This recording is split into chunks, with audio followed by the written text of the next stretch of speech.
Ang ganda ng Maynila guys, oh. Ang hangin dito. Ayan guys, so 'di ba? Pupunta kami ng Dolomite Beach.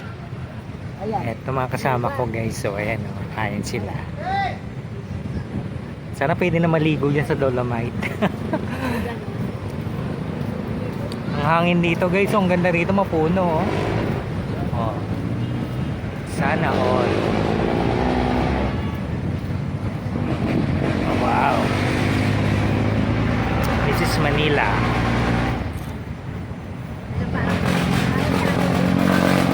Ah? Ang ganda talaga na lugar dito. Gagaminsan lang naman to sa buhay natin. Ang ganda-ganda dito ng hangin oh. Oh, di ba? Pak.